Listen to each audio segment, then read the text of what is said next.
Kuri uyu wa kabiri igenekerezo rya gatatu ukwezi k'umunani umwaka wa 2021 abarongoye intwaro ndetse bafatikanije n'abarongoye inzego z'umutekano mu ntara ya Ngozi baremesheje inama idasanzwe ku barongoye ubuzi butandukanye muri iyo ntara.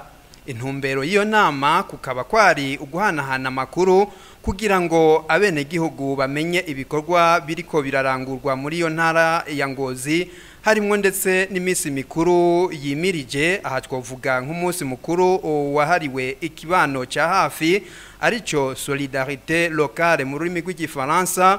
Uwo nawo ukaba uzohimbazwa ku igenekerezo rya gatandatu ukwezi k'umunani umwaka wa 2021 ndetse n'igenekerezo rya ndwi ukwezi k'umunani.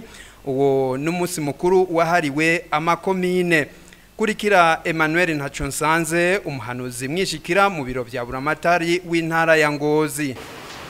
Twashaka kuja kuvugana muri rusangi ubuzima bw'intara.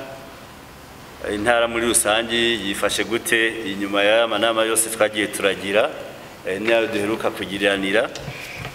Hanyuma ikindi cya kabiri turaza kuvugana kubijanye n'integuro cyangwe ibijanye n'imisi mikuru mwama mwumva cyangwe mumaze kumva izo ba muri iyi ndwi, ni kuvuga itariki 6 aho ari umunsi watowe ku rwego rw'igihugu n'intara yacu n'amakomine yacu. Urumva mu ntara ya Ngozi ntibisigara inyuma. Ibijanye n'umunsi wahariwe ikibano ca hafi, mu gifaransa ni solidarité locale, aho umwe wese asabwa guhimiriza kugira ikibano ca hafi nkuko twahora tuvyumva kera. Uyo muco n'ubu dushaka yuko usubira kurangwa mu bene gihugu, mu bene intara ya Ngozi. Bigasabwa rero yuko umwe muri twebwe cyangwa indongozi nka twebwe bwa mbere tubanza kuwumva hanyuma tuwushigikire. Ubundi umunsi mukuru mwumvise cyangwa umaze kumva ni uw'itariki 7, ni kuvuga ku wa gatandatu. Mu mategeko umunsi wa mbere wa gatandatu w'ukwezi k'umunani wahariwe umunsi w'amakomine. Nta numwe rero muri twebwe adafise ikomine avukamwe cyangwa bamwo, aho twese rero tugasabwa yuko dutegereza gushigikira uwo munsi wahariwe ikomine, cyane cyane yuko uzwi n'amategeko twisunga muri kino gihugu cyacu cy'u Burundi.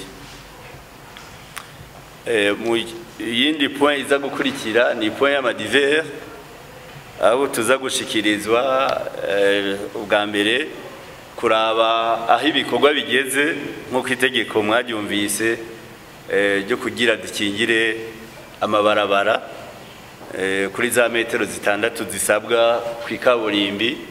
Turabe mbega umwe wese ahari atubwire uko bivya bimeze kuri ajya amazu bisabwa yuko yigizwe inyuma. Nitwovuga ngo nukuyabomora no kuyigiza inyuma kugira leta ikingirwe nayo nyene mu vyayo, kuko zirya metero 6 leta yari yatanze imizibukiro. Ubu rero nta mvoni imwe yuko izo metero 6 zoguma mu minwe y'abantu barose imizibukiro, kandi arizo leta yategeza kuronka muri wa mugambi wo kugira amabarabara cangwe dusukure ibisagara vyacu. Nayo kukijanye n'umutekano mu ntara ya Ngozi, uburongoye igipolisi muri iyo ntara amenyesha ko umutekano wifashe neza muri rusangi, kiretse ubusuma bwo mu nzu, amasanganya mu mabarabara, akaboregwe n'ibindi ngo bicibonekeza mu duce tumwe tumwe. Mukurikire. Muri rusangi umutekano wifashe neza muri yose intara ya Ngozi. Ariko rero hari ibintu byibonekeza cyane cyane ubusuma mu mazu. Abiba amateleviziyo, abiba amakusin, abibyo byose byagiye barafatwa n'ababyeyi bamwe batwabafashe. Hari ubundi busuma bw'inka bari bayibonekeza, nabo nyine ari ama groupe civile zabaye démantelé kandi ashimiye nyabune ingene yagira by'ifatamo ibindi vyibonekeza na accident de roulage ahanca bamusane bazoradufasha.